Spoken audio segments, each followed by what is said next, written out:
Hello, good afternoon and good evening, wherever you are joining from. Thank you for joining this clinician webinar from the Clinician and Patient Education series.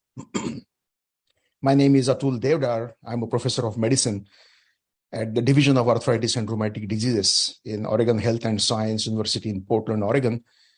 This program is brought to you by 4 different organizations: the Spondyloarthritis Research and Treatment Network, or SPARTAN, Group for the Research and Assessment of Psoriasis and Psoriatic Diseases, GRAPPA, the Spondylitis Association of America, or SAA, and the National Psoriasis Foundation, or the NPF. These are the planner disclosures, the people who planned this program, and these are our faculty disclosures. Here, what you're seeing is the accreditation statement and designation of credit for attending this activity. You're going to see this slide later again, but this is for the evaluation and CME certificate. So you don't have to write down this website, but we would definitely appreciate your feedback at the end of this program. So I will request you to take a few minutes at the end to complete the evaluation, and I'll show you this again for scanning the QR code or visiting the website shown there. Here is the agenda. We are first going to have pre-test polling questions. After the pre-test polling questions, and we won't show you the results immediately after that, Dr. Philip Mease will be speaking on psoriatic arthritis treatment updates, emerging data, and guidelines, followed by Dr. Joerg Ermann on the management of axial spondyloarthritis. You will have a chance to answer the same questions, post-test polling questions, and you will see the correct answer I'll reveal at that time. We are then going to hear the patient perspective about the treatment updates, and I'm delighted to say that Roz Tolliver and John Latella have joined us. We will then have time for panel discussion, and then I'll have closing remarks at the very end. So here are the pre-test questions. There are 2 questions, and I will ask you to answer them. You will be answering them directly on your screen. You will not see the scores at this time. You are going to see them later on at post-test time. But this is a trial run for you. So here is question number 1. A 42-year-old male has had psoriatic arthritis for 10 years, manifest by polyarticular arthritis, enthesitis, and sacroiliitis, along with skin psoriasis. He is currently taking certolizumab after previous treatments with adalimumab and etanercept, which both worked for a considerable period of time, but then failed. Certolizumab has worked well for him over the last 2 years, but he's noticing breakthrough pain in each musculoskeletal area. Psoriasis is well controlled. He incidentally mentions that over the last 3 months, he has been experiencing diarrhea and occasional bouts of abdominal pain. He does not notice any blood in his stool. Which of the following options would you recommend for him at this time? A, apply for treatment with IV golimumab. B, apply for treatment with an IL-17 inhibitor. C, arrange for a GI consult to assess reason for diarrhea and abdominal pain and wait on the treatment choice until the results of his consult are known. Or D, apply for treatment with an IL-23 inhibitor. So you are going to now see those 4 choices, and please answer them directly on the screen. All right, we are going to go to question number 2. A 35-year-old male was diagnosed with ankylosing spondylitis 2 years ago and started on the TNF inhibitor. After having major symptomatic improvement initially, his symptoms have recently started to come back. For the last 3 months, he has experienced increased back pain and stiffness prior to the next injection. He restarted taking ibuprofen over the counter. What is the most appropriate next step? A, add methotrexate. B, prescribe a long-acting non-steroidal anti-inflammatory drug. C, switch to a different TNF inhibitor. D, switch to an IL-17A inhibitor. Or E, switch to a JAK inhibitor.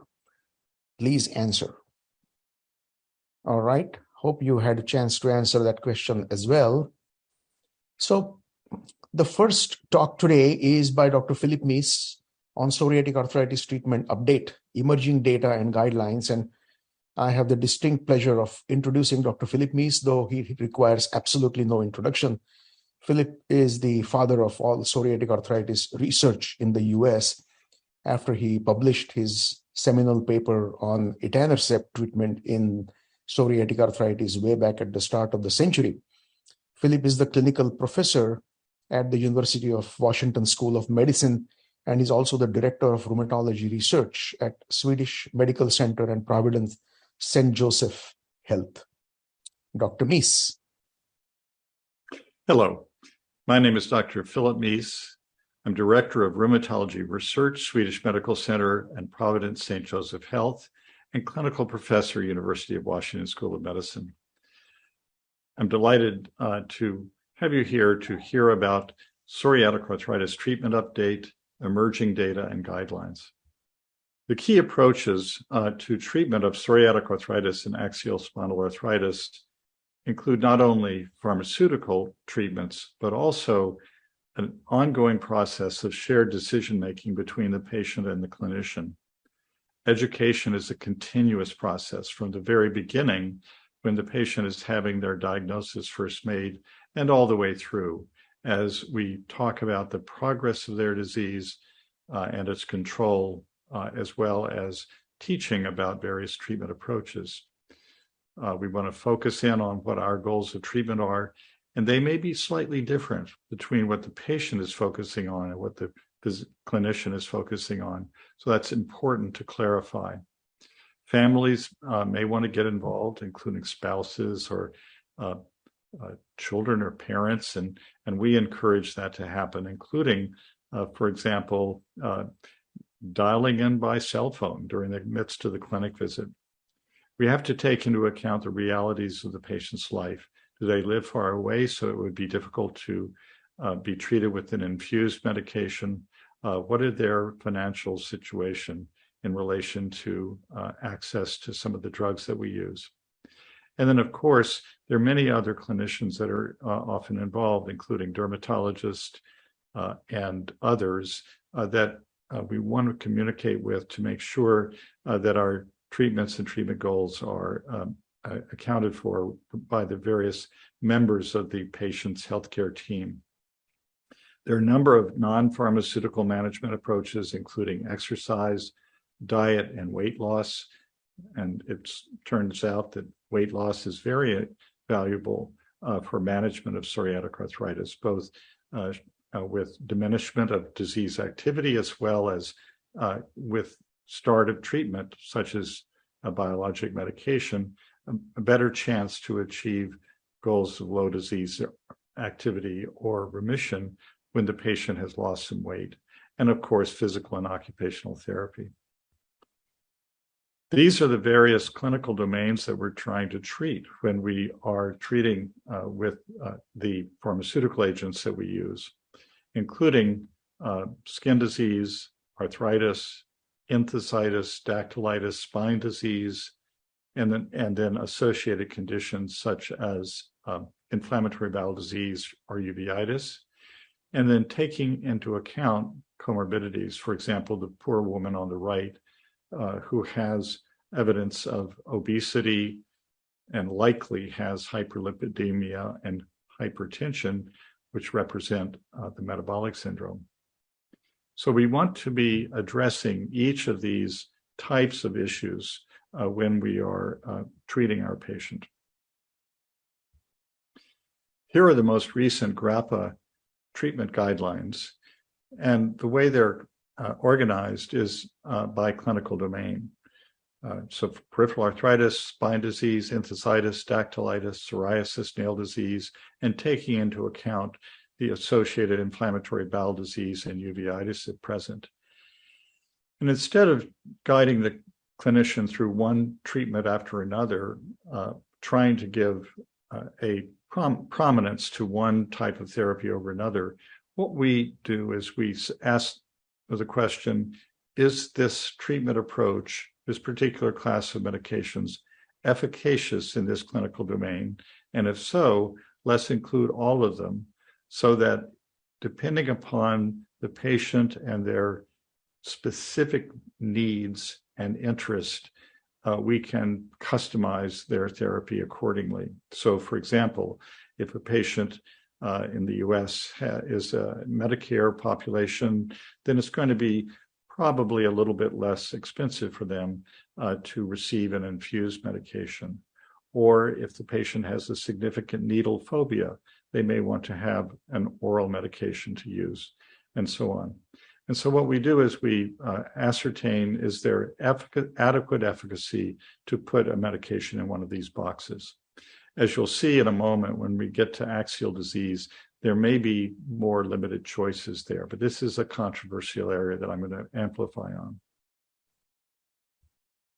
And then, of course, we want to take into account any side comorbidities that the patient may have, which could contribute to side effects. So, for example, if the patient is quite obese and may have underlying fatty liver disease, they may have elevated transaminases, and if you treat with methotrexate or a JAK inhibitor, for example, there may be a problem with worsening liver toxicity. Or if the patient has a close family history of something like multiple sclerosis, then we might want to avoid a TNF inhibitor and so forth. So these are important considerations to keep in mind. The ACR guidelines are a little bit different in that they tend to guide the clinician more specifically. And one of the interesting aspects of the ACR guidelines is that they recommend use of a TNF inhibitor ahead of an oral molecule like methotrexate based on efficacy and safety. So let's get into this specific treatments. As you know, we're targeting specific cells and cytokines that are part of the inflammatory cascade. This cartoon from Chris Richland's New England Journal review of psoriatic arthritis highlights some of the key cells and cytokines that we're targeting and points out that some of them may have a different representation in different areas of the body. For example, synovitis may be slightly different immunophenotypically from enthesitis and skin disease and bone disease or the gut. And so we need to keep that in mind as we're choosing our therapies and looking at evidence for efficacy in each of these clinical domains when looking at clinical trial results. Here are the drugs that are either currently approved for the treatment of psoriatic arthritis or are soon to be likely approved. And I'm going to touch down on newer data with the medications that are bolded in this slide. I want to remind us that we might want to use targets of treatment. And here is an example of one that we use in our clinic. That's called the minimal disease activity criteria. If a patient has met 5 of these thresholds out of the 7, then they're in a state of minimal disease or low disease activity. If they've met all 7, then they're in a state of very low disease activity or remission. So these take into account not only arthritis, but also skin disease, enthesitis, but also patient global function and pain. Here's an example where we've used the MDA in a study in which methotrexate and etanercept were compared head-to-head. There were 2 etanercept arms, one with monotherapy etanercept and one with combination with methotrexate, and then there was a methotrexate monotherapy arm. If we look at the primary endpoint on the upper right, the ACR20 response at week 24, we see that there was a clear separation between the 2 etanercept arms and methotrexate. So this actually supports the guidance from the ACR guidelines suggesting that a TNF inhibitor might be superior to methotrexate. But note that the results with methotrexate are actually pretty good.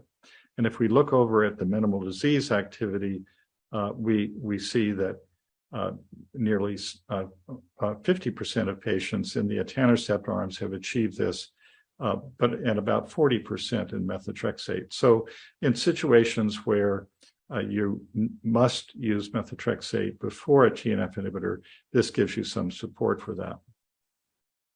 The other point to be made here is that there was really no difference between etanercept combined with methotrexate and etanercept alone. So it looks like monotherapy etanercept use is okay. By the way, this is in a very early disease population, just 6 months of median disease activity. Here's another study, and which the MDA is again highlighted here. This was the primary endpoint at week 16 for this study, comparing adalimumab added to methotrexate 15 milligrams versus escalation of methotrexate in patients who had not achieved minimal disease activity on 15 milligrams of methotrexate alone. So what we are going to see in the next slide is the results at week 16 on the left-hand side. 41.5% of those patients that had adalimumab added to methotrexate achieved MDA, 58.5% did not. And I'm going to tell you about what happened to them subsequently. In the patient group that escalated methotrexate up to 25 milligrams, only 13% achieved MDA at week 16. And so it does appear that adding adalimumab is superior to escalating methotrexate. Interestingly, in the second 16 weeks of the study, one of the arms in the patients who had not quite achieved MDA when adalimumab was added, we intensified adalimumab treatment to weekly instead of every other week, as is the usual approach with this medication, and found that an additional 30% could achieve the state of minimal disease activity, and with not really any safety cost. There were not an increased number of adverse effects. So this actually gives us some ammunition for thinking about use of intensification of adalimumab to weekly. Now let's look at the IL-17 inhibitor class, and we're going to look at several of these. Here's a cartoon that shows IL-17 affecting a number of different cells in various tissues, leading to the inflammation and tissue damage that we know in the joints, the skin, and so forth. IL-17 is produced by a number of cells, including Th17 cells, but also other T cells, mast cells, and neutrophils. So it's ubiquitous and an important pro-inflammatory cytokine, just as TNF is. Here we see the results from so-called Spirit head-to-head trial, in which we looked at ixekizumab versus adalimumab. On the left is the novel primary endpoint of simultaneous achievement of ACR 50 and PASI 100, complete clearance of the skin. So a high articular endpoint and a very high skin endpoint. And more patients in the ixekizumab arm, 36% achieved this goal than adalimumab, 28%. In the ACR 50 response, they were similar. And this was projected that it would be non-inferior between ICSI and adalimumab. For PASI 100 alone, we saw that there was a greater response in the ixekizumab arm. So this supports the idea that the IL-17 class can be as efficacious as the TNF inhibitors in achievement of musculoskeletal responses and superior in the skin. Also, a number of other endpoints such as VLDA and MDA, other skin scores, et cetera, all showed improvement as well. And on the right-hand side, we see the adverse effect profile, which was consistent with each drug individually. So, for example, slightly more candida infections with ixekizumab, but more serious infections with adalimumab. And then there were one case each of ulcerative colitis and Crohn's disease with ixekizumab compared to adalimumab. Now, I want to show you just a bit of data from this trial out to week 52, in which it appears that the background use of methotrexate really didn't make any difference in the ixekizumab arm, but the adalimumab arm performed slightly better with background methotrexate. And now we're showing you results from a similar study that was done with the other IL-17A inhibitor, secukinumab, in which it was compared head-to-head with adalimumab. And I'm showing here a single outcome measure, the ACR 50 and PASI 100 response, and showing that it was similar to what we just saw with the SPIRIT head-to-head trial. So again, this is support that the IL-17s work well in musculoskeletal domains, similar to adalimumab and superior in the skin. One other important trial that has been conducted with secukinumab is shown here, and that is known as the MAXIMIZE trial. In this study, the patients were who had axial psoriatic arthritis, according to the investigator, were included in the study.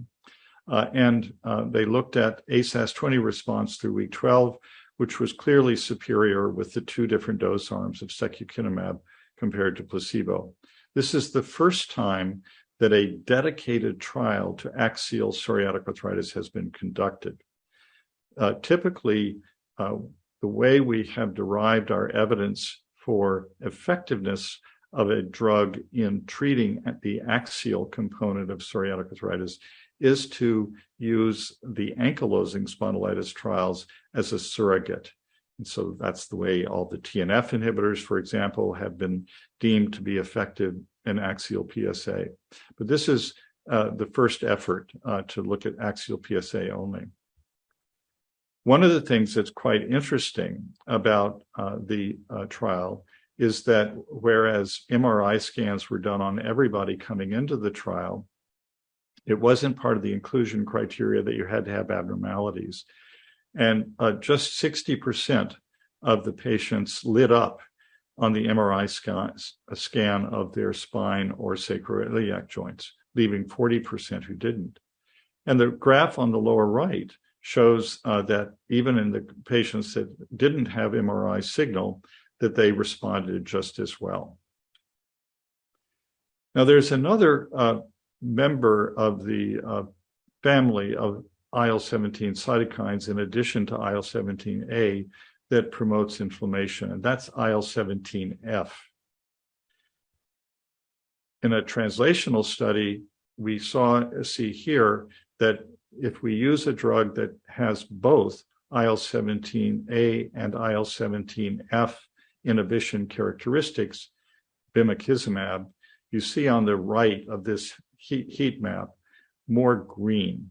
And that means that there's more inhibition of expression of pro-inflammatory genes in that with that particular approach, as opposed to inhibition of IL-17A or IL-17F alone. Here is data that was presented at the recent EULAR meeting showing ACR responses as well as PASI 90 and achievement of minimal disease activity in a bio-DMARD naive PsA population, showing that this drug is effective. And 45% achieving MDA is quite a good result. Candida infection was seen in about 2.6% of the population. This was usually oral thrush. And it is that's an expected side effect from an IL-17 inhibitor. Here we're looking at a patient population that has already been exposed to a TNF inhibitor and being treated with bimekizumab. And we see similar results, not blunted results, as sometimes happens in a TNF IR population. And the same level of achievement of minimal disease activity. And in the pooled analysis for enthesitis and dactylitis, showing quite good results in the lower right-hand bar graph that's showing complete resolution of enthesitis and dactylitis. So when this becomes approved, as it is in other parts of the world other than the US, we anticipated adding to the armamentarium of IL-17 inhibitors to be used. Now let's look at the IL-23 inhibitor class, and we'll touch down on two of these medications. Here is a cartoon which indicates the sort of role of interleukin-23. We're showing a dendritic cell at the gut lumen, and it's sensing the dysbiosis of the gut in a patient with psoriatic arthritis as kind of a danger signal, or just that. And we know that the microbiome in PsA is altered compared to normal. So in response to that, the dendritic cell puts out lots of interleukin-23, and interleukin-23 then travels and interacts with cells that have IL-23 receptor, such as MATE, NKT, ILC3, or gamma delta T cells, which are members of the innate immune system, resident immune cells sitting at various tissue sites, but also cells of the adaptive immune system, such as Th17 cells that have IL-23 receptor. And these in turn put out a number of different cytokines, such as IL-17, TNF, and so forth. Mast cells and neutrophils can also do this. And by this means, IL-23 serves as a very central pro-inflammatory cytokine. Here is data from phase 3 trial of guselkumab in patients that were bio-naive, showing you at week 24, 2/3 of the patients achieving an ACR20 response with the two different doses of guselkumab versus placebo. And then improvements in Sharp score on the upper right-hand side in the every 4-week dose achieving statistical significance. And then in the lower right-hand bar, showing data on dactylitis and enthesitis showing improvement. Here we see skin responses, which are quite good, and we know that that's the case from the psoriasis trials with IL-23 inhibitors, which only have to be given every 2 months in the case of guselkumab or every 3 months in the case of risankizumab. And then we have here fatigue data showing improvement of this important clinical feature of inflammatory diseases, which is very important to patients. Safety-wise, the IL-23s are proving to be very good, with low rates of serious infection, no opportunistic infection like Candida or active TB, no inflammatory bowel disease, and very little signal in the way of malignancies. So this is really a very safe group of medications. Now, one of the questions that has arisen is because there was a failed trial of a IL-23 medication in treating ankylosing spondylitis. There was a trial with risankizumab. A sub-study was done looking at the phase 3 trials of PsA patients treated with guselkumab, who the investigators considered to have active axial psoriatic arthritis. About 30% of the patients had this, and they also had imaging evidence of sacroiliitis. So here are the results using a fairly objective outcome measure known as the ASDAS, which is used in trials of ankylosing spondylitis. And what was shown is that there was clearly a statistical separation between guselkumab-treated patients and placebo at week 24, and this was sustained out to week 52. So it's possible that there's enough difference between axial PsA and ankylosing spondylitis such that perhaps patients with guselkumab treatment may respond in axial PsA, but perhaps not in ankylosing spondylitis. This is being further explored through a trial of dedicated to axial PsA being conducted with guselkumab, and we're in the midst of that particular trial to give us further information about this.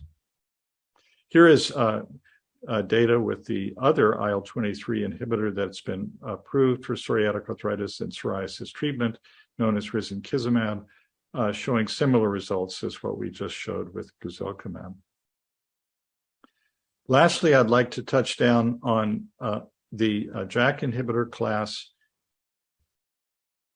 And as you know, there's JAK 1, 2, and 3, and these are pairs that work at the receptor level on immune cells and are, with JAK inhibition, we are turning the stimulation of cells by a variety of different cytokines that are noted here. In red, we see cytokines that are directly downregulated through the JAK pathway, and in blue, IL-17 and TNF in particular. These are not mediated through the JAK pathway, but they are indirectly downregulated. And so we see a pan-cytokine reduction.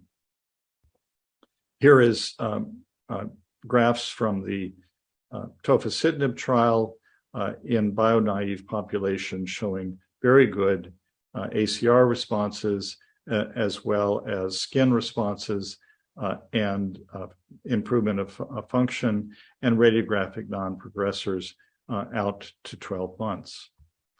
Here we're looking at data with upadacitinib and focusing on the slightly lighter green bar, which is the 15 milligram dose, darker green 30 milligram dose, and maroon is adalimumab reference arm, gray is placebo.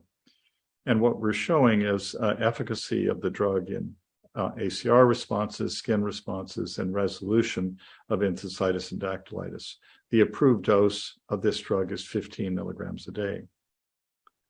Here we're showing achievement of minimal disease activity, improvement in function, and change in inhibition of structural damage progression.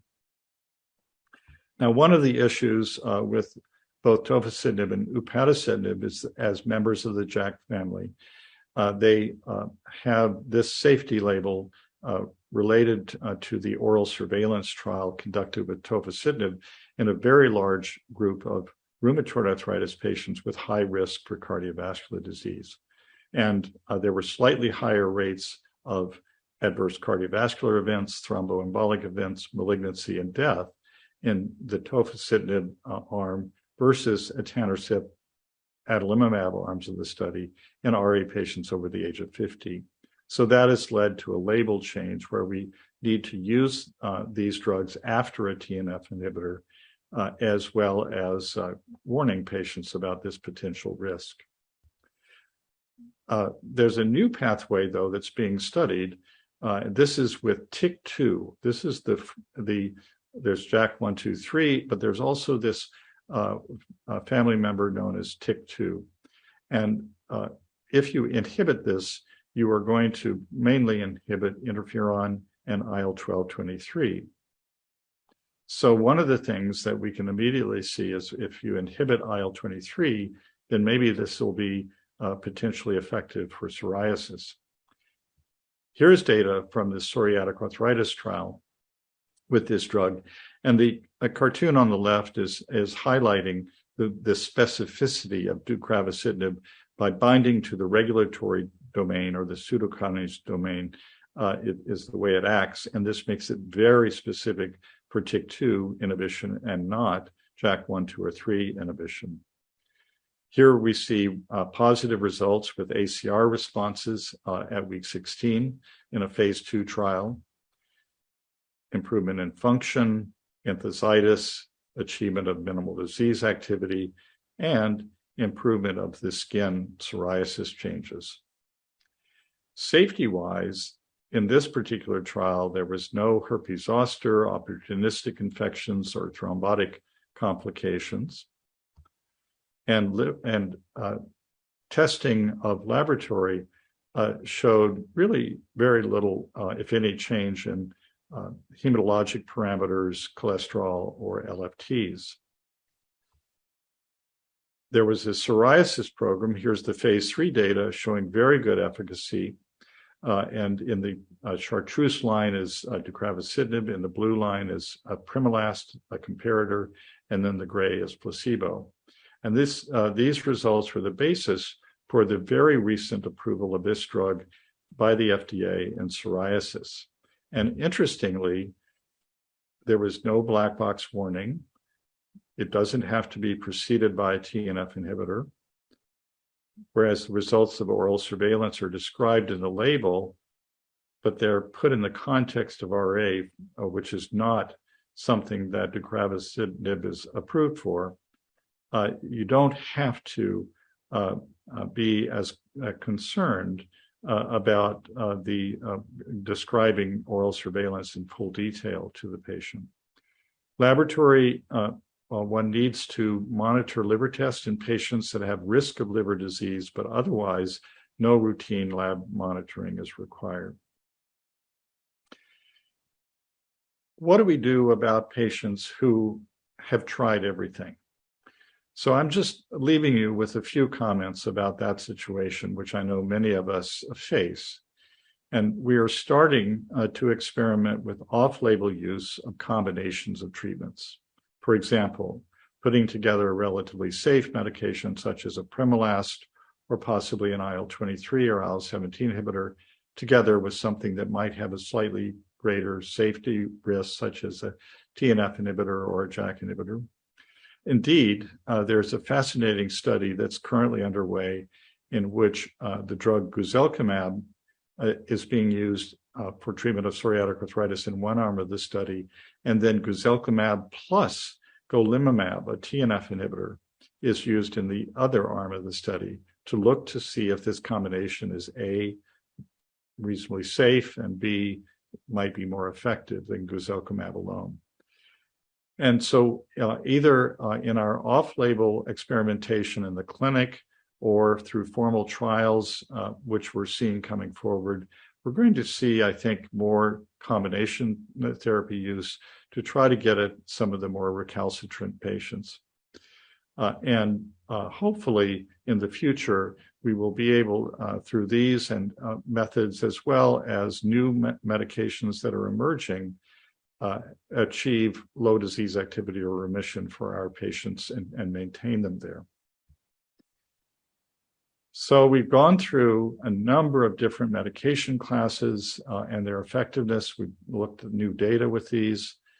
We've learned that we need to cycle through medications when one drug wears off in its effectiveness, and thus the need for many classes of medications and members of the class to be available to us.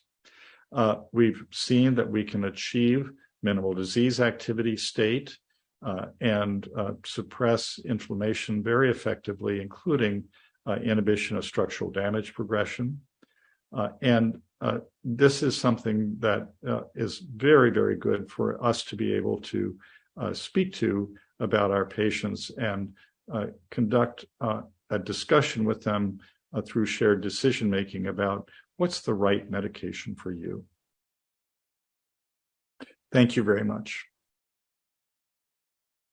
Thank you so much, Dr. Mease. That was a masterly presentation.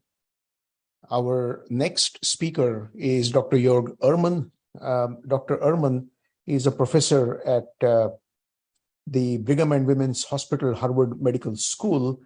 And Dr. Ermann is going to speak on management of axial spondyloarthritis. Dr. Ermann. Hello, I'm Joerg Ermann. I'm a rheumatologist at Brigham and Women's Hospital, and I'm going to discuss the management of axial spondyloarthritis. A number of organizations have published treatment recommendations for axial spondyloarthritis and ankylosing spondylitis. The two most prominent recommendations are listed on this slide.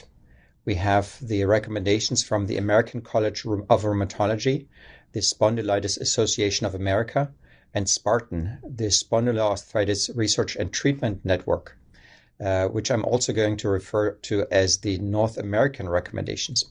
And then we have the ASAS-EULAR recommendations. ASAS is the Assessment in Spondyloarthritis International Society. The North American recommendations were first published in 2016 and most recently updated in 2019. The ASAS-EULAR recommendations were recently updated, and this update is about to be published. They have not been published yet, but the data have already been presented at a number of international meetings. On this slide, I compare the two sets of recommendations and show some commonalities as well as the major differences. Treatment with non-steroidal anti-inflammatory drugs and physical therapy is the first-line therapy in both sets of recommendations. Two different non-steroidals at full strength should be tried for 1 month before assessing the indication for second-line pharmacologic therapy. And it is at this point where the two sets of recommendations differ. The ASAS-EULAR recommendations require quantification of disease activity using a validated disease activity score for making treatment decisions. It used to be the BASDAI. In the 2022 recommendations, the BASDAI is replaced with the ASDAS, and the threshold is a disease activity of greater than 2.1 as the requirement for the initiation of second-line pharmacotherapy. The North American recommendations are less stringent, and they recommend initiation of second-line therapy if symptoms are unacceptably bothersome to the patient and judged by the examining clinician to be due to inflammation. A second major difference is the choice of the second-line therapy.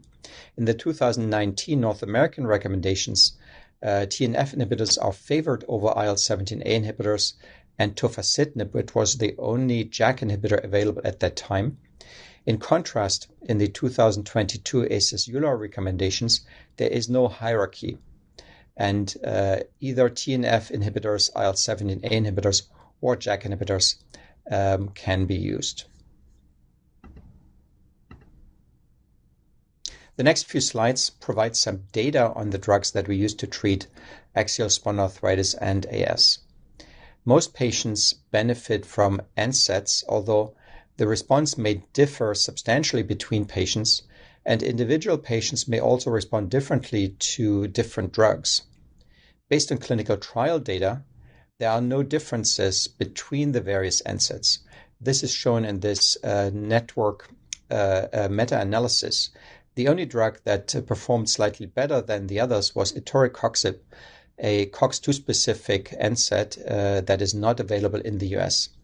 However, this drug was only used in a single randomized controlled trial. This study also showed that NSAIDs consistently worked much better for relieving back pain than morning stiffness, which I find quite interesting with regard to disease pathogenesis. Physical therapy and exercise are important in all phases of the disease. PT has been shown to improve well-being and function, and as discussed, PT should be part of the initial management of axial spondyloarthritis along with NSAIDs. In ankylosing spondylitis, physical therapy and regular stretching and range of motion exercises are important to maintain mobility. And of course, a regular exercise has many other health benefits. We have 5 TNF inhibitors that are approved for the use in ankylosing spondylitis in the US: etanercept, infliximab, adalimumab, golimumab, and certolizumab. There have been no head-to-head studies so far.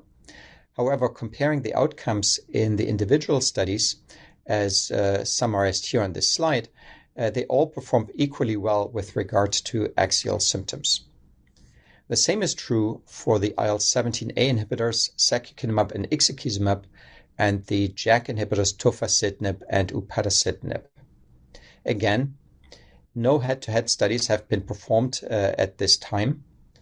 However, the performance of these agents in clinical trials is comparable and similar in magnitude to the TNF inhibitors. In this situation, the major deciding factors in choosing between these drugs as second-line pharmacotherapy depends on 3 factors: on the presence of extraspinal disease manifestation and comorbidities, prior drug exposure, as well as access, i.e., availability of certain drugs based on the patient's insurance plan. Etanercept should not be used in patients with concomitant inflammatory bowel disease or frequent episodes of uveitis because of the lack of efficacy in these conditions. IL-17A inhibitors are significantly better in patients with severe psoriasis. However, they should not be used in patients with inflammatory bowel disease. And finally, JAK inhibitors have a black box warning for a potentially increased risk of venous thromboembolic events, major cardiovascular events, and cancer. And they have an FDA indication that includes the mandate to first use a TNF inhibitor before a JAK inhibitor. Certolizumab was the first biologic that obtained FDA approval for non-radiographic axial spondyloarthritis. And these are the results from the pivotal C-EXPAND study that demonstrated efficacy of the drug in this patient population. This study used a 50-week design that was mandated by the FDA. And in this study, drug was compared to placebo over the course of 52 weeks. And the study demonstrated clinical efficacy. The same was subsequently shown for secukinumab and ixekizumab, and most recently also for the JAK inhibitor upadacitinib in the SELECT-AXIS-2 study. So overall, the response of patients with non-radiographic disease and patients with axial spondyloarthritis has been comparable in all of the medications studied, providing support for a unified concept of non-radiographic disease and ankylosing spondylitis as being part of the spectrum of axial spondyloarthritis. However, there's an important point that I want to make here, and that is related to the study design of the studies in non-radiographic disease. So this slide shows data from the ABILITY-1 study, an early study in axial spondyloarthritis. And in this study, it was shown that the response to adalimumab was only present, or the therapeutic efficacy was only there in patients who had objective evidence for inflammation. In this case here, an elevated CRP level at baseline, whereas in patients who did not have an elevated CRP level, their response was not different compared to placebo. And the same has been shown for the presence of inflammatory lesions on SI joint MRI. Because of these findings, all subsequent studies, and that includes the 4 clinical trials that I showed you a minute ago, required that the enrolled patients with non-radiographic axial spondyloarthritis had to have objective evidence for inflammation, so either MRI, sacroiliitis, or an elevated CRP. And this is important also in clinical practice, because in patients with suspected axial spondyloarthritis who do not have objective evidence for inflammation, it is quite unlikely that they will respond to initiation of biologic therapy. A treat-to-target approach has been advocated for many rheumatic diseases, including rheumatoid arthritis, gout, and spondyloarthritis. The first study that tested this approach in axial spondyloarthritis is the TICOSPA study shown on this slide. TICOSPA meaning tight control in spondyloarthritis. This was an international study that involved 18 spondyloarthritis centers in France, Belgium, and the Netherlands.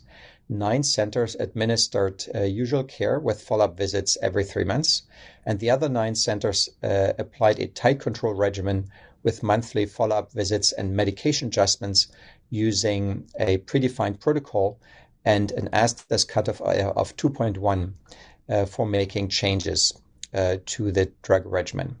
And the primary outcome of the study was the improvement in ASDAS health index at 48 weeks. This slide shows the results of this study.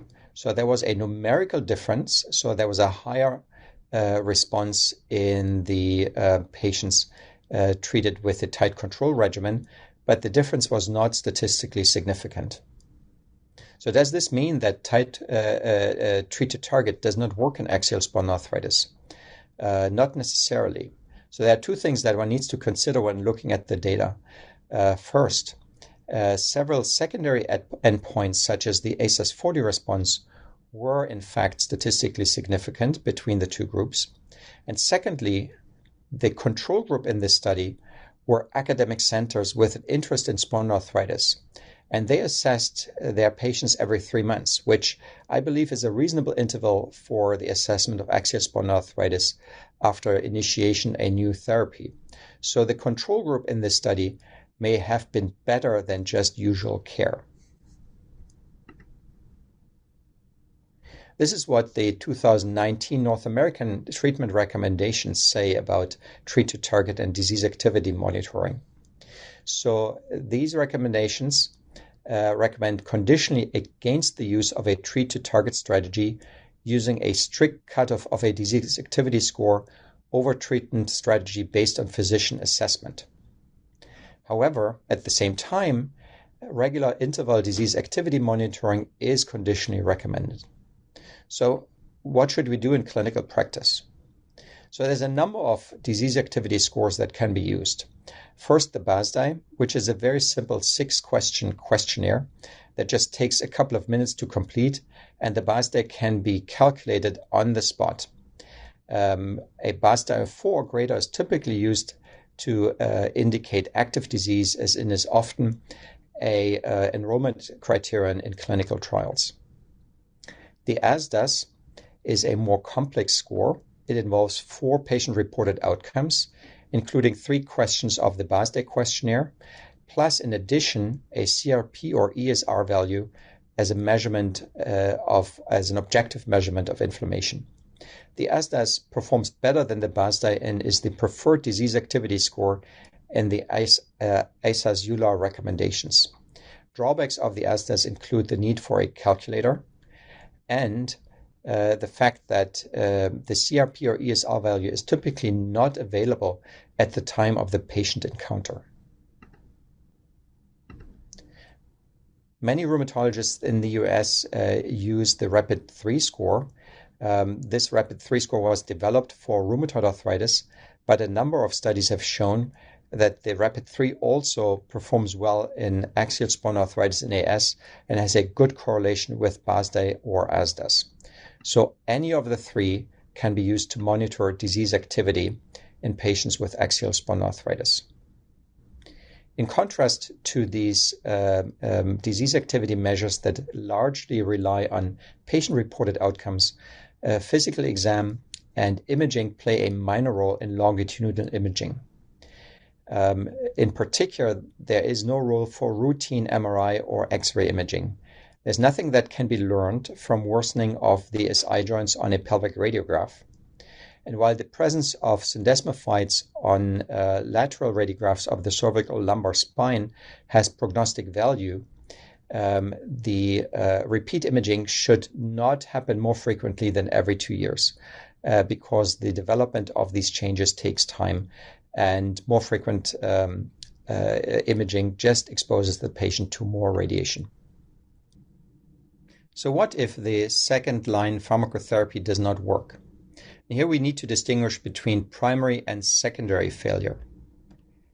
In case of primary failure, it is first important to consider the validity of the diagnosis. And then it would make sense to change to a drug with a different mechanism of action. In contrast, in patients with secondary failure, it is recommended to change to a drug with the same mechanism of action. And in some patients, one can also consider dose escalation. In patients with secondary failure, it's also important to consider alternative explanations for the increase in symptoms, such as fibromyalgia, mechanical back pain, or a temporary flare of disease activity that would not require switching the drug. So what if the patient is doing well? What about tapering or withdrawing drugs? This question has been studied in a very controlled fashion in 3 recent randomized controlled trials. Patients in this study with ankylosing spondylitis or axial spondyloarthritis who had achieved minimal disease activity were then randomized to either continue the drug or to switch to placebo, and they were followed for about 1 year. There were minor differences in study design between these three studies, but the overall message is the same. Patients that were randomized to placebo flared at a significantly higher rate than those who continued the drug. However, after 1 year of being on placebo, a substantial fraction, 20 to 50%, were still in remission. We currently have no reliable biomarkers to know which patients would remain in remission after switching to placebo or after discontinuing drug in clinical practice. We also don't know whether they would flare at a later time point because the time of these studies was limited. However, these studies certainly suggest that drug withdrawal might be worth a try in those patients whose disease is well controlled and who favor stopping their injection. Importantly, most of the patients who relapsed and resumed treatment thereafter regained control of their disease similar to their baseline level at the beginning of the study. One question that is often asked is, am I going to end up like this when patients see images of patients with severe ankylosing spondylitis on the internet? The scientific question here is, does our biologic therapy inhibit radiographic progression? And there are two aspects to this. One is radiographic progression from non-radiographic axial spondyloarthritis to AS, or the second question is radiographic progression in patients with ankylosing spondylitis. This systematic literature review compiled the data from a number of studies that looked at the rate of progression from non-radiographic axial spondyloarthritis to AS. And this review concluded that 10 to 40% of patients with non-radiographic disease will progress to AS over the course of 2 to 10 years, which is a very imprecise estimate. However, it also means that there's a high likelihood for patients who start out at the time of diagnosis with non-radiographic disease that they will not progress and develop ankylosing spondylitis. What about disease progression in ankylosing spondylitis? The disease course here is again highly variable. This is a study using old data from the OASIS cohort. So this is a cohort of pre-biologic era patients. And radiographic progression in the spine was measured using the MSAS, which I'm going to explain in a minute. And this study showed a high degree of diversity in the rate of progression. The risk factors for rate of progression, or for radiographic progression, have been studied and are listed on the right here. So risk factors include male sex, HLA-B27 positivity, high inflammatory disease activity, for instance, a high CRP, cigarette smoking, and the presence of syndesmophytes at baseline. And this is the MSAS, which is the standard score to quantify radiographic progression in clinical trials.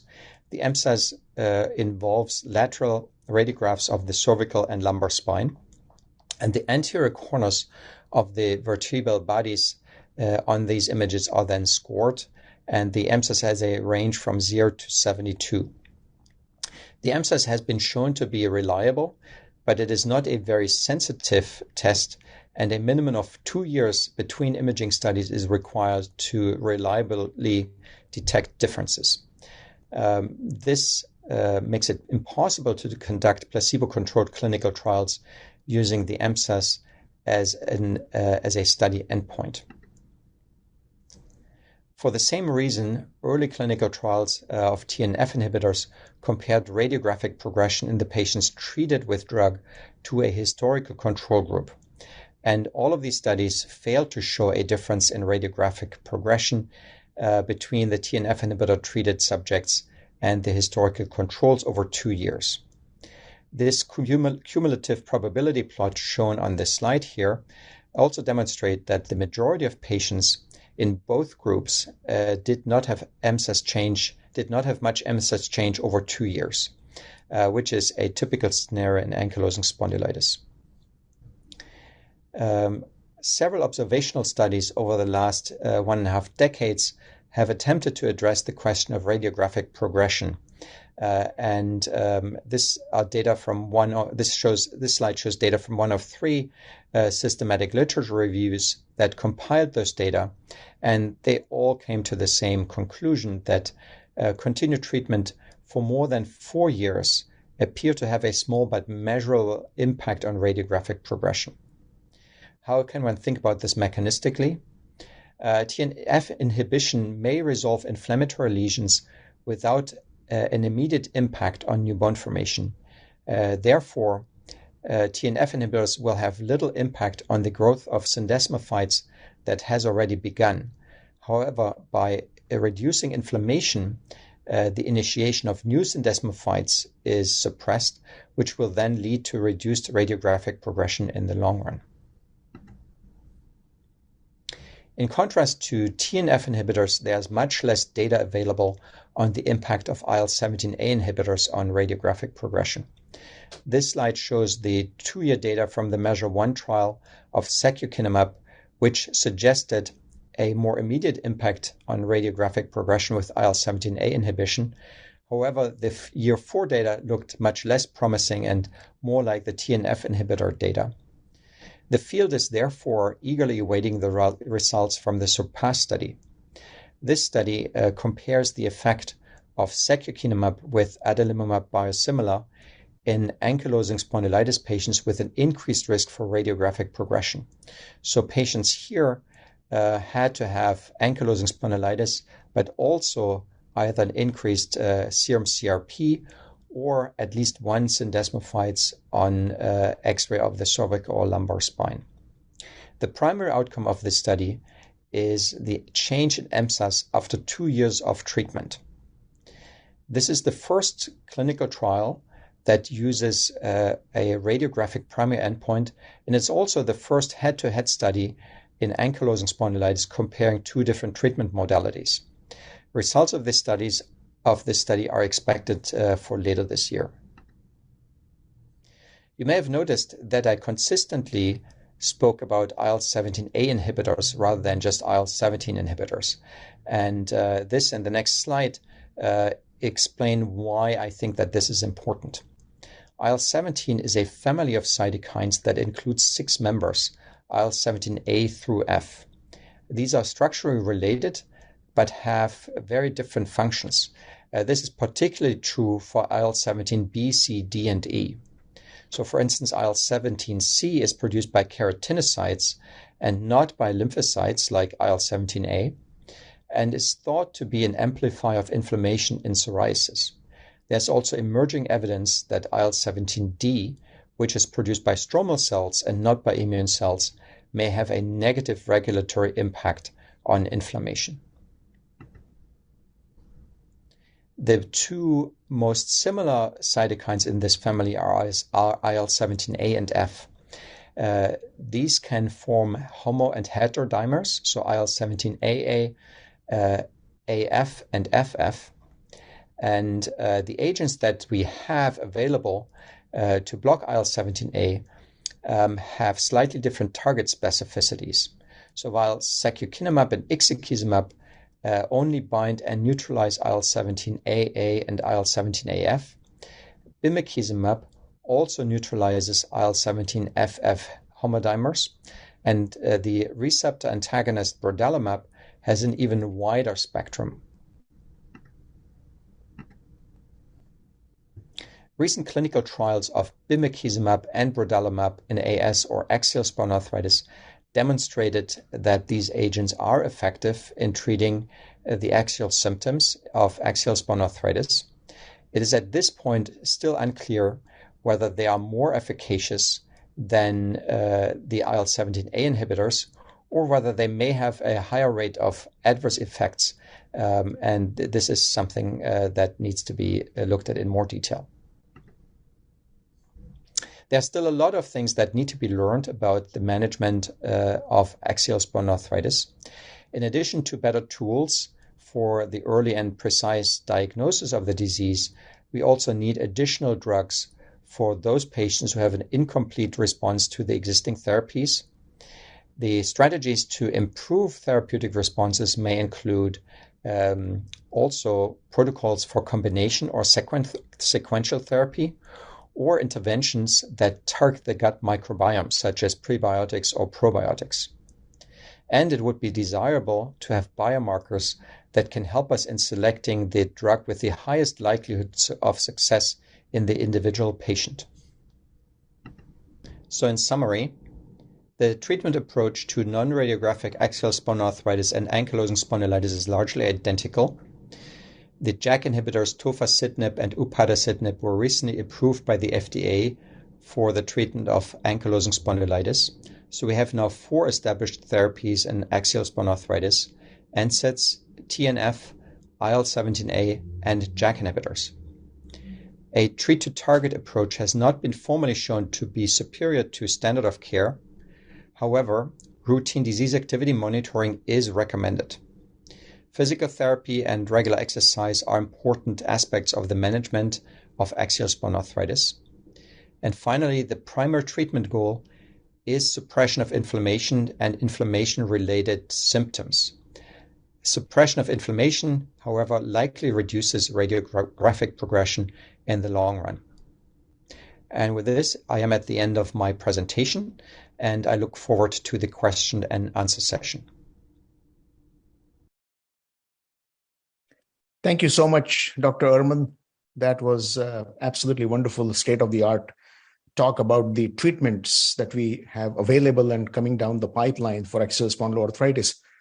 So now that our attendees have heard both the talks on psoriatic arthritis and axial spondyloarthritis, we are going to revisit the post-test questions. And as you know, these are the same questions, but this time I'm going to discuss the answers as well, and we'll show you what the answers are.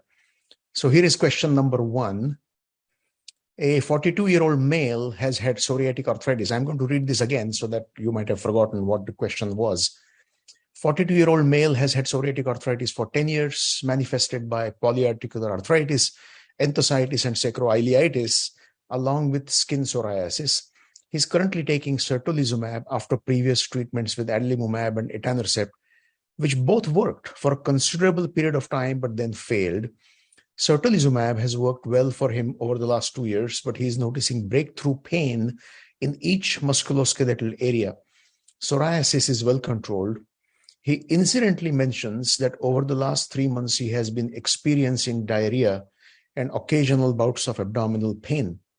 He does not notice any blood in the stool. Which of the following options would you recommend for him at this time? A, apply for treatment with IV golimumab. B, apply for treatment with an IL-17 inhibitor. C, arrange for a GI consult to assess the reason for the diarrhea and abdominal pain and wait for the treatment choice until the results of the GI consults are known. Or lastly, apply for treatment with an IL-23 inhibitor. So please vote on the screen directly and click, and we will wait for your answers to come in.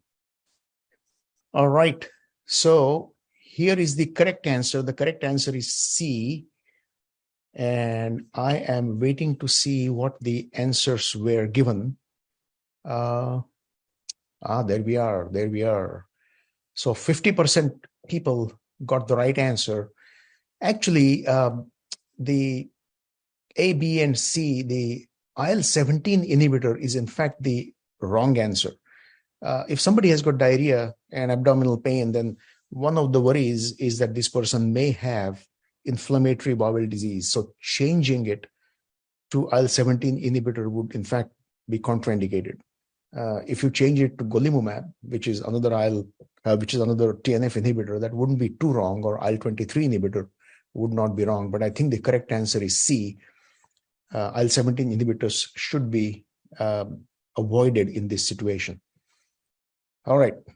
Question number 2. Let's bring that up on our screen. This is a 35-year-old male who was diagnosed with ankylosing spondylitis 2 years ago and started on the TNF inhibitor. After having major symptomatic improvement initially, his symptoms have recently started to come back. For the last 3 months, he has experienced increased back pain and stiffness prior to the next injection. He restarted taking ibuprofen over the counter.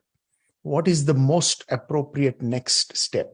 A, add methotrexate. B, prescribe a long-acting non-steroidal. C, switch to a different TNF inhibitor. D, switch to an IL-17A inhibitor. And E, switch to a JAK inhibitor. Please vote. All right. We are back again. And again, the correct answer is C, switch to a different TNF inhibitor. And let's see how people have voted. And the reason the C is the correct answer is because this patient has had TNF inhibitor for a couple of years, and he did very well. The 2019 ACR SAA Spartan treatment guidelines suggest that in patients with secondary failure of TNF inhibitor, and this is a classic case of secondary failure is the patient has done remarkably well for 2 years, and after 2 years, it is now not working very well. If that is the case, one can go back to the same class of drug. Here it is TNF inhibitor. And that's why C is the correct answer. 33% got it correct. IL-17 inhibitor is also not too bad, but we have limited choices. And that's why we try to conserve our drugs. Thank you. So we are now going to hear the patient perspective from 2 patients, Ross Tolliver and John Latella. And before I introduce them to you, I must say that I have had chance to present another webinar with them, and I was highly impressed how inspirational their stories are. And you're going to hear 2 very inspirational stories from these patients who live with these diseases. They are both amazingly well informed. They are amazing advocates. They're great advocates, not only for themselves, but also for other patients. So the first would be Ross Tolliver, and Ross is a 57-year-old teacher, wife, and mother from California. Her diagnosis of ankylosing spondylitis was delayed for nearly 30 years, despite her numerous symptoms and strong family history of the disease. Today, Ross manages her condition with a variety of medication and medical devices, as well as daily exercise and recreation. And since her diagnosis in 2018, she has volunteered as an advocate for herself and the others with ankylosing spondylitis by leading support groups, serving on patient advisory boards, and also participating in awareness projects. Roz, the floor is yours. Thank you, Dr. Deodhar. Hi, everyone. As you mentioned, my name is Roz Tolliver, and my life with ankylosing spondylitis has been a roller coaster that I got on. It's been 45 years now. I was 12 in 1977 when I was diagnosed with lung inflammation and persistent neck and shoulder pain. And then at 16, I started getting unexplained chronic fatigue and fever. And then later I was in the Navy in my early 20s when I started getting chronic back and knee pain with stiffness. My flares were not frequent then, and because I was young, I bounced back quickly. And the treatment back then was bed rest, narcotics, and at that time it was mostly passive physical therapy where they did things to me. I didn't do any activities. And then over the next 30 years, I developed a variety of symptoms all over my body, particularly chronic pain and inflammation in 8 peripheral joints, from my shoulders to my feet. I've also had inflammation in my eyes, lungs, esophagus, and stomach. And my treatment during this time started to get really expensive out of pocket, and included NSAIDs like ibuprofen for the inflammation, and then a variety of narcotics for the pain, more physical therapy, chiropractic care, massage therapy, a TENS unit, braces, steroid injections, several different pain management procedures in my back, and 10 joint surgeries. Now, despite all of these symptoms and a strong family history of SpA, I wasn't diagnosed until 2018. For years, I would tell my providers, that my father had it and his spine was completely fused and he was legally blind from chronic uveitis, and also that my brother had SpA and ulcerative colitis, so that, these providers would check me for SpA. Now, unfortunately, they believed that the diagnosis hinged on my being positive for the HLA-B27 gene, and I'm negative. So the doctors I saw believe that you could not have one without the other. So some providers would just treat the isolated symptom I saw them for, but then others tried to make a connection between my symptoms. So one doctor diagnosed me with fibromyalgia, but the treatment for that didn't resolve my joint pain or my fatigue. And then others misdiagnosed me with lupus and rheumatoid arthritis, and none of them ever referred me to a rheumatologist. So after 30 years of wondering why I had so many chronic health problems all over my body, it was a nurse practitioner who suggested I see a rheumatologist. And since I believed that I had AS, but I knew that my negative HLA-B27 status was an issue, I did some research online and discovered that about half of African Americans with SpA are negative with HLA-B27. So I then referred myself to a rheumatologist, and he diagnosed me within weeks. And I was so relieved that some family and friends could no longer call me a hypochondriac that I cried in the parking lot afterwards. And the rheumatologist put me on a biologic immediately because of my delayed diagnosis and active disease. And it was the first time that I was given a medication to prevent my symptoms. And it worked on my fatigue right away. And fatigue was my worst symptom, really. Now, besides my biologic, I also managed my disease with what's worked the most over the years. So a lot of topical medications, braces, staying active physically and mentally, listening to my body and resting when needed, and then getting emotional and physical support whenever I start to struggle. So my life with spondyloarthritis is in a word, bittersweet.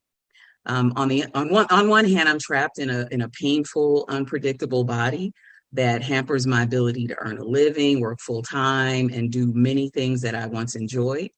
And I did have trouble coping for those reasons. So I got counseling to help me accept my new normal. Now, on the other hand, I'm fortunate that my daddy taught me how to keep going in spite of pain and limitations, and find new hobbies to replace the ones that I could no longer do. And he didn't know he was teaching me this because he died 10 years before I got diagnosed. But I've gone through hell with this disease, but it's made me much more resilient. And I've met wonderful people like the people in this group that I wouldn't have otherwise. All right. Well, thank you for your time, and I'll pass it back to you, Dr. Deodhar. Thank you so much, Roz. That was an amazing, inspirational stories, and I can see how mistakes were made at every stage. We know that women get delayed diagnosis, and being an African-American woman and B27 negative, I mean, I can see how every step the providers, unfortunately, were confused, and you didn't get the correct diagnosis. But it is inspirational to me how positive you are and how you have turned this whole thing around. So the next patient who's going to be presenting is John Latella. John is an 80-year-old gentleman living in Connecticut and was diagnosed with psoriasis in 1964 while he was on active duty in the military. And 12 years later, when he was in civilian life, he was diagnosed with psoriatic arthritis in 1976. He receives his treatment currently from the VA and has been through just about every treatment available.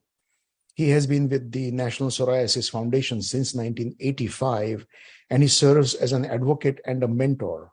He serves on the board of the International Dermatology Outcome Measures, or IDIAMs, as the patient research partner since 2013. And in 2016, he joined GRAPPA also as a patient research partner. So here is another inspirational story from another patient. John, the stage is yours. Good afternoon. My name is John Latella. When I was 34, I was diagnosed with psoriatic arthritis. I really didn't have any symptoms other than the fact that the VA wanted me to go through this extensive diagnosis. I spent 4 hours at a VA hospital in Providence, Rhode Island, going through a lot of x-rays. And in those days, x-rays took quite a while to develop. That's why at the time it was so long. And for a long time, I really didn't have any medications. I really didn't even know what psoriatic arthritis was. I couldn't get on the internet because there wasn't any. Over time, I think more of what I've done is personal. The one thing I did after I was diagnosed in 1979 is I quit smoking. I quit smoking because I had bronchitis, and my PCP said, "You want bronchitis next year? Keep smoking." I went home and I quit smoking cold turkey, and I had nicotine withdrawal for at least 2 weeks. It wasn't the most pleasant thing to go through, but I think it was the best thing that I ever did in my life. Well, as I went through time with the psoriatic arthritis, about the only thing that the doctors would recommend I take was Tylenol to reduce the pain. But in 2005, I went to a conference with the National Psoriasis Foundation had in Chicago, and they had a presentation on biologics and what they could do, how much they could stop the progression of psoriatic arthritis and help with psoriasis. I went back to the VA that same year, 2004, and asked if I could get on one of the biologics. I said, well, the FDA hadn't approved it yet for psoriatic arthritis. As soon as they do, we'll let you know. Well, the next time I went back to the VA, which is every 3 months, they said it was approved, so I said, can I go on? I went on the first biologic, and it cleared my skin 80% in 45 days. And it seemed to stop the progression of psoriatic arthritis. I wasn't as achy as much. I could move rather fluidly. And that was in 2005. I've been on, in 2006, the first biologic I was using stopped, and I was getting flares back from psoriasis. So they switched me over to another biologic, which I've been on since 2006. So total biologic, I've been on 17 years. I have not had any side effects. It hasn't, and I continue to take it. I can see after the period of times that I take it, when I get to the point where I'm going to take it again, I can feel a little bit of, not anxiety, but achiness in my body with the psoriatic arthritis. I think it's very important for patients to ask their dermatologist to refer them to a rheumatologist to determine whether they have psoriatic arthritis or not. I tell patients that I work with that I have nails that are grooved. My toes are like sausages. And these are two indications of psoriatic arthritis. And if you think you have anything like that, and you have psoriasis or psoriatic disease, go and get tested. It usually takes x-rays. I don't believe, I may be wrong with this, that there's a blood test that you can identify psoriatic arthritis yet. I mean, there's one to come, I'm sure. But be proactive. Don't decide you'll wait and see. Doesn't help to wait and see. You don't want deformed fingers. I've seen people with deformed limbs. Sausages is worse than mine. So you have to learn to be proactive and take care of yourself. I appreciate the time. Thank you. Thank you, John. Thank you very much for another inspirational story of how your condition was diagnosed and what all you have gone through all your life. And it is it really is inspirational when I meet patients like you in my own practice. We are going to move on to now Q&A and discussion, and I am looking at the chat here. So the very first question, I think, is for Dr. Mease, and it says, what are the differences, clinical or radiological, in the axial involvement of patients with psoriatic arthritis as opposed to axial spondyloarthritis and other conditions? So they just leave it open at other conditions as well. Sure. Dr. Mease? Sure. Thanks, Atul. And that's obviously a very good question. So there are some very important distinctions. For example, many patients with psoriatic arthritis, instead of developing their spine element of their psoriatic arthritis in their late 20s or early 30s, will do so later on in life. So it might be late 30s, 40s, 50s even. And they might have had their psoriatic arthritis condition in the peripheral joints, like hands and feet and the enthesitis and so on, for years before the spine disease develops. So what does that create as an issue for us when we're trying to sort it out? Well, about the same time in life, many of us start developing achy backs from degenerative arthritis changes.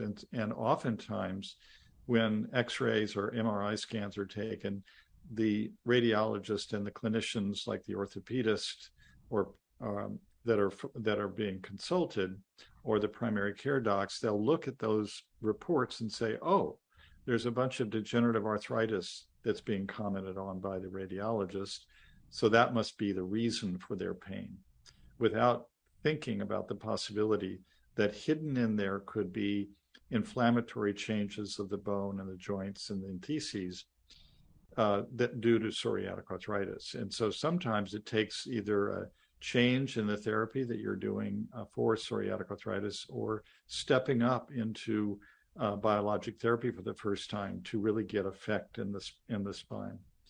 Some of the features that we look for, for example, the sacroiliac joints that we've been focusing on a lot at the base of the spine, right where the pelvis meets the spine. In axial spondyloarthritis, it's typical for both of those sacroiliac joints to be equally involved. But in psoriatic arthritis, interestingly, and especially those with a gene marker known as HLA-B8, may have it only on one side, and the other side will be completely normal.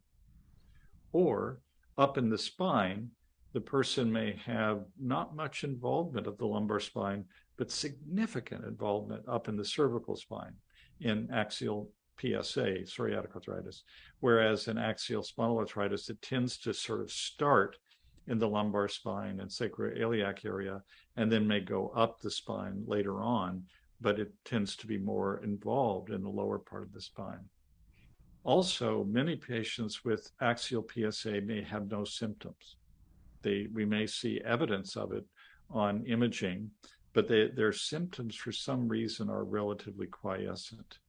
So I could go on and on, but there are other important, like for example, when we look at the calcium bridges that form between the vertebral bodies, they actually look different in people with psoriatic arthritis. They look kind of chunky and enlarged, whereas the ones in axial spondyloarthritis are really slim and not chunky in appearance. So it's very clear to us that there's something going on that is a little bit different about the axial involvement in PsA, and all the more reason for us to really think hard and work our hardest to try to make a proper diagnosis.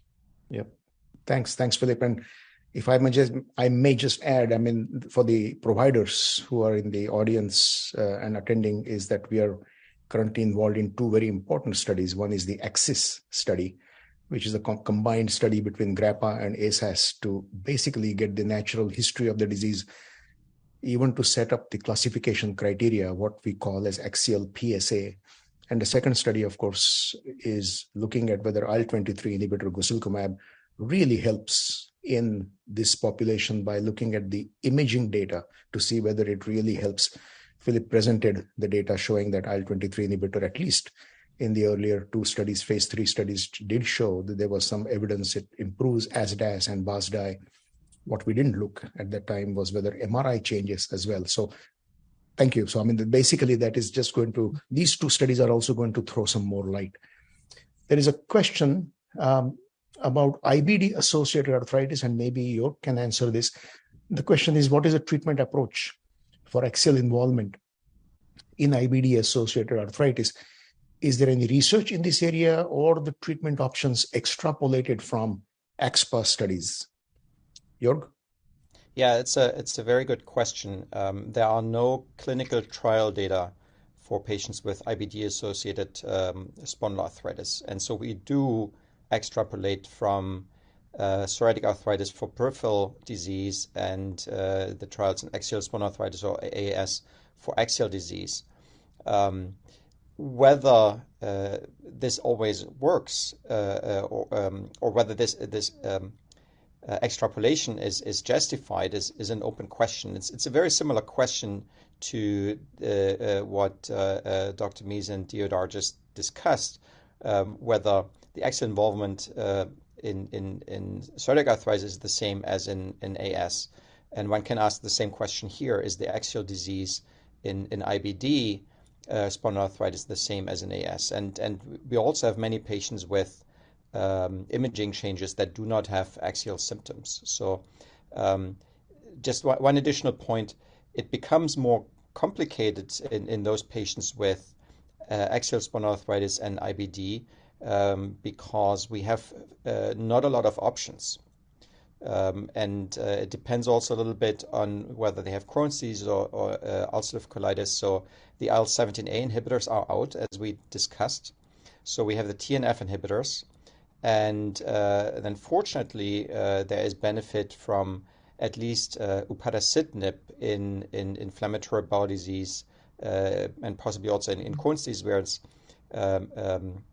tofacitinib does not work in Crohn's. So the options in IBD-associated spondyloarthritis are limited, and there is a need for more research. And I think there's also an increased appreciation both in the spondyloarthritis and in the IBD field that more research in this area is needed.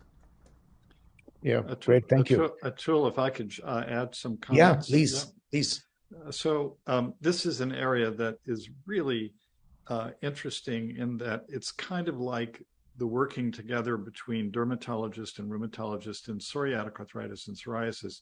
Similarly, there's a close relationship between gastroenterologists interested in IBD treatment and rheumatologists. So I actually have on my cell phone, I could show you the speed dial for the main IBD gastroenterologist in my area in Seattle and the nurse practitioners that work with them, because we're constantly on the phone with each other. Yesterday, I was talking to the nurse practitioner for a patient that she had just sent over, where she had the gut disease well controlled with the drug adalimumab, but she was having significant inflammation, pain in her musculoskeletal system, in both the peripheral joints and the spine. And so we sort of stewed over it for a while, and ultimately we decided just simply to try a different TNF inhibitor to see if it could better cover both. But one of the other things that has been very interesting in this relationship I've found is, and this is an off-label comment, but we'll have the gastroenterologist say, prescribe one drug that works really well in the intestinal inflammation, but not so well in the musculoskeletal, whereas we will, as rheumatologists, prescribe something that works well in the musculoskeletal system.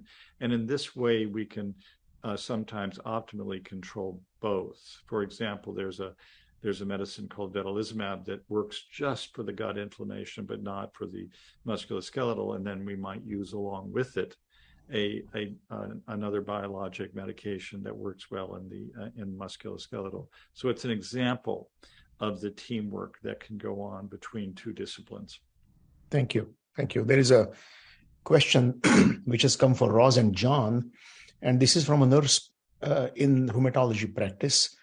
And I guess it's a nurse practitioner. It says that are there any suggestions or recommendations for education or information that allied health professionals could offer in a rheumatology practice? And I want to combine that with another question that came earlier, and this was about, and this probably came from a patient, and they asked as to where should I go for improving my understanding, and so the exact question was, what should I do to help gain a better understanding of my disease, and how should I stay informed? So whoever was listening to John and Ross, they were pretty impressed as to where did you guys get all this information? How did you start your collecting of the knowledge?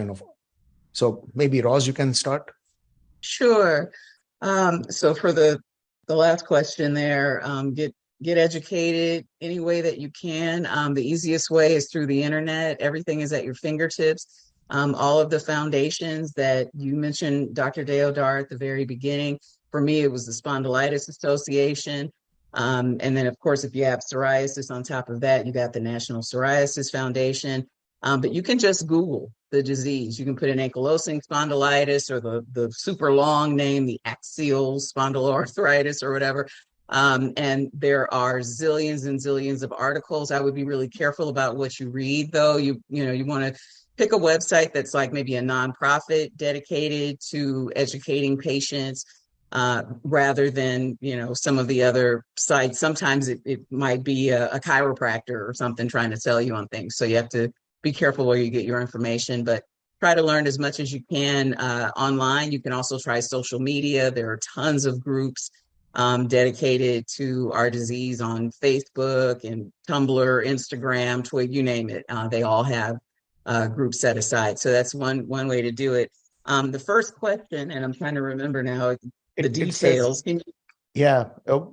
How can a nurse practitioner or allied health professional help? Or what can they do to offer some more education or information to patients? Yeah. Well, like I mentioned in my story, it was actually a nurse practitioner who told me about going to see a rheumatologist. I found that my nurses, and when I see a nurse practitioner or physician assistant, that they usually have a little more time. They'll ask more questions about things. And that's how the nurse practitioner I saw was able to connect certain things that maybe the doctor wouldn't. So getting educated yourself about some of the things to look for. If you get somebody who's constantly coming in and they have I had all these different joint issues, shoulders, elbows, knees. If you, think about it as you're, checking them in, doing the blood pressure and thing, if you can ask them, you ever have any issues with your eyes or issues with your feet, things like that, maybe that would be information that you could pass along to the doctor. So that would be my suggestion, is just to get educated yourself. Yeah, thank you. And I think the caution that you said earlier is so very important. I mean, one can go on the internet and one can go on these things, but then you might end up into somebody who's trying to sell you some drug or trying to sell their services. So nonprofits. Yeah, I don't know if you heard, there's a cure for $69.99. There's a cure. Yeah, so. Exactly. Stay away from that. I think National Psoriasis Foundation, Spondylitis Association of America, American College of Rheumatology, Arthritis Foundation, these are pretty good resources. John, do you want to chime in? Do you want to tell us how you got all your information and how did you get? When I was first diagnosed in 1964, there was no internet. There was no Google, no Microsoft. And I was at a loss. I asked the doctor, what is psoriasis? I'm board chip, this is. What is psoriasis? And he said, I don't know. Well, how do I treat it? I don't know. So I was on my own. I did go back to the shore at the Naval Hospital in Richmond, outside of Norfolk, Newport News. And there was a dermatologist that had more knowledge. And of course, there was a first-class petty officer that gave me his interpretation of the disease, which I cannot state over this television or Zoom call right now. It didn't come to me until after the internet came into existence. And but in 1985, I relied mostly on the National Psoriasis Foundation. They gave me more information than I could get anywhere else. And then as time progressed, I went to the internet. And like Roz was saying, I'll be very careful of the sites on the internet. If I couldn't find 3 sites that all agreed and weren't promoting something, I just dismissed them.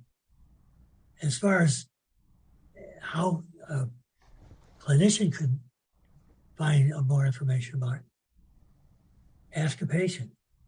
Sometimes the patient has the knowledge that they can give you, can pass on. We're here. We live with the disease. Don't think you're infringing upon our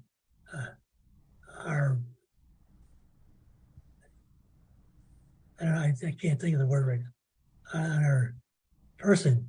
Just ask us, and we'll be glad to tell you what we found out and where we found it out, and it will help you. Thank you. What you're saying is one has to be their own advocate, and you and Ross both have been your own advocate very well.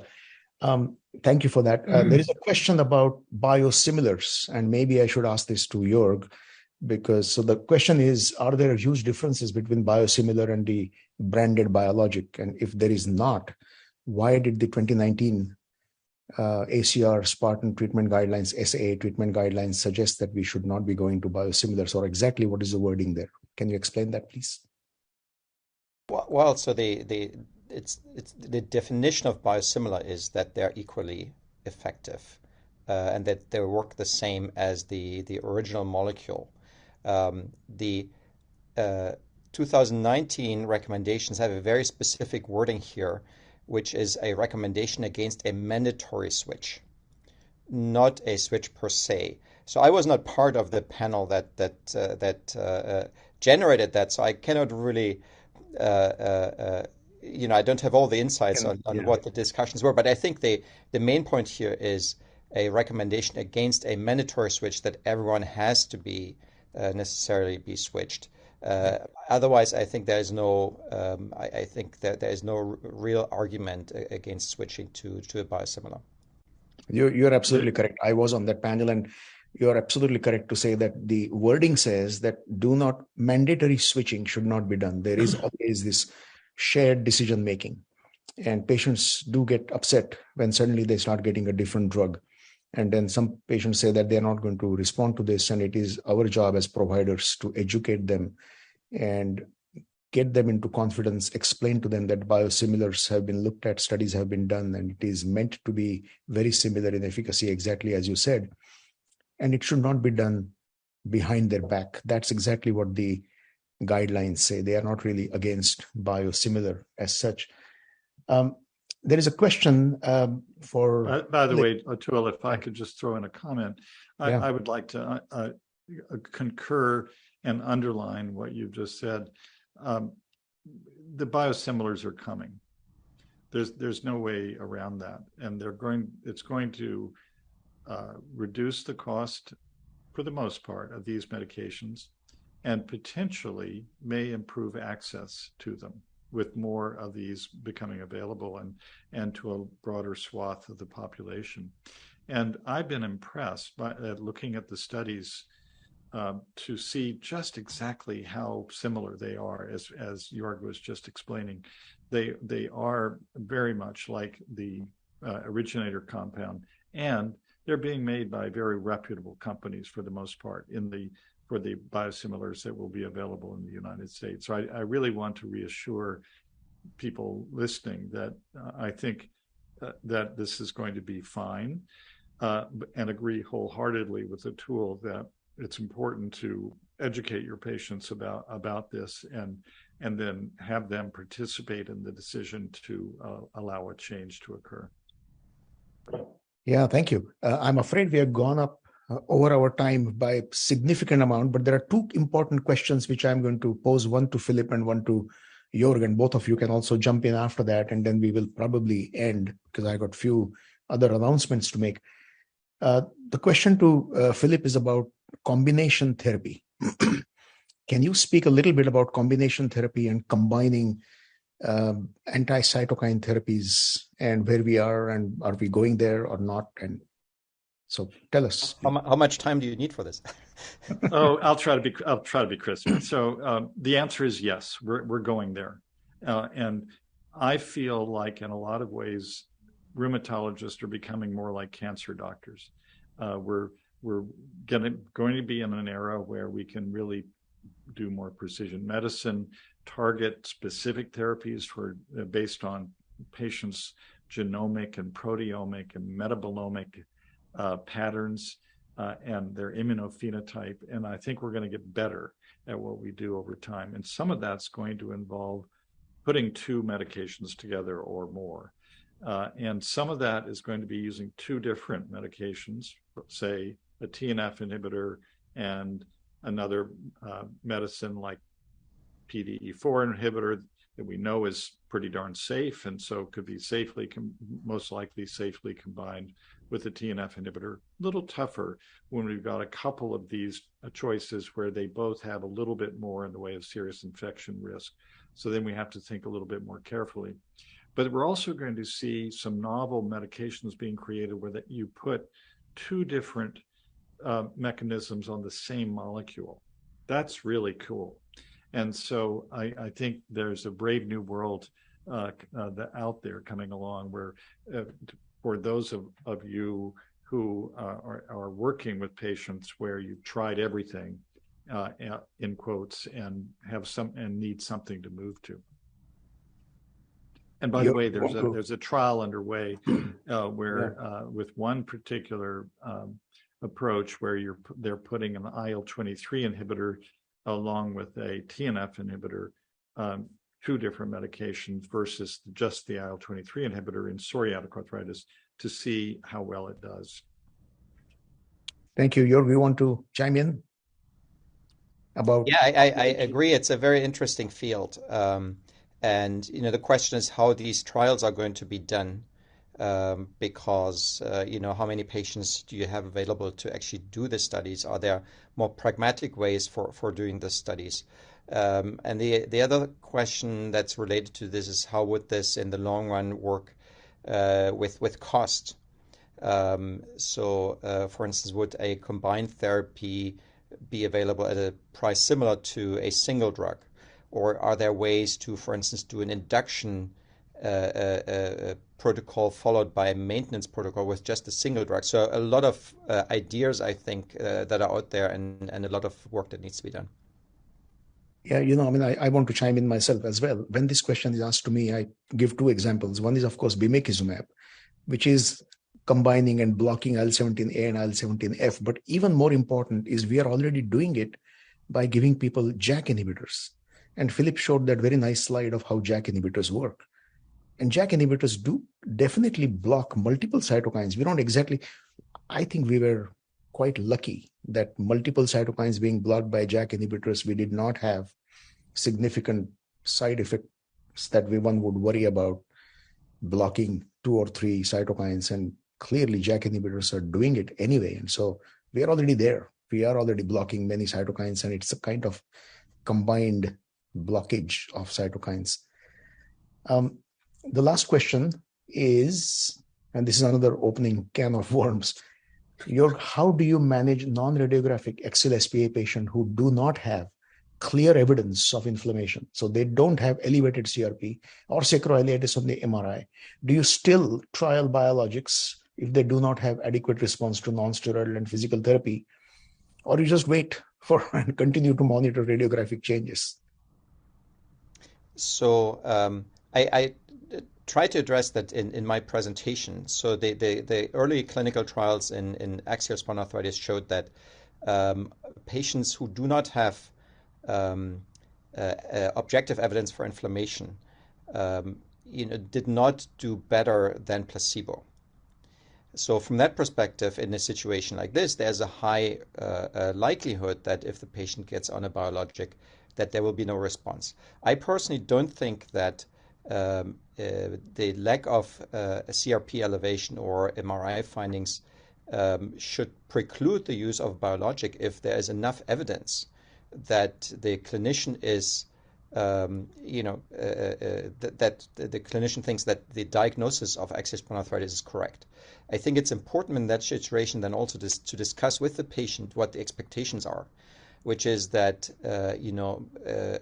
we can try this, but then after, a certain period of time, we will assess the response and then make a call. And I think the uncertainty of the diagnosis needs to be discussed with the patient, and then I think it would be okay to actually embark on a trial of therapy with the biologic. Philip, what is your approach for somebody who's CRP negative, MRI negative, non-radiographic axial SpA? Would you try a biologic? The answer is yes, but I would echo exactly what Joerg said. I would want to have a strong suspicion that this is really true inflammatory disease and not a patient with another diagnosis where it seems to mimic it. And so you get a spidey sense when you've been around doing this work for so long about that. So there's some patients where I feel very comfortable about trying this, and I can trust that they're going to give me pretty accurate feedback on the results. So that's you really have to have a good clinical judgment in making these decisions, because these drugs don't come without some risk. Yep, I completely agree with both of you. I think the studies and sort of things that you see at a group level may not be at the individual level, and we always have to try. If you're convinced about the diagnosis, then yes, I would also try using a biologic if I'm convinced this person has it, and then after some time, with a set amount of time, we would probably withdraw it. I just want to add one sentence or two. So the suspicion or the diagnosis of non-radiographic disease should not be based on a positive HLA-B27 and chronic back pain. That is the most important thing, because those patients then very often do not have the disease. But if there's other evidence like extra spinal disease manifestations, positive family history, and this kind of thing, I think that increases the likelihood that the diagnosis is correct. Excellent. I think all good things have to come to an end. I'm going to share my screen here because I think we'll have to move on. We definitely would like to hear from you the evaluation of this program. So to receive a CME certificate for this webinar, please complete the evaluation, and you can do it by visiting that link that you see there. You can also scan the QR code. So you can click on the link in the menu. You can click on the link in the post-event email that you will get. You can scan the QR code, but please do evaluate, and then that will give you also, will tell you how to get the CME certificate. And join us for the Treatment Update podcast. So the patient podcast, Treatment Choices for Psoriatic Arthritis and Spondyloarthritis, is already available for a couple of days since October 18th.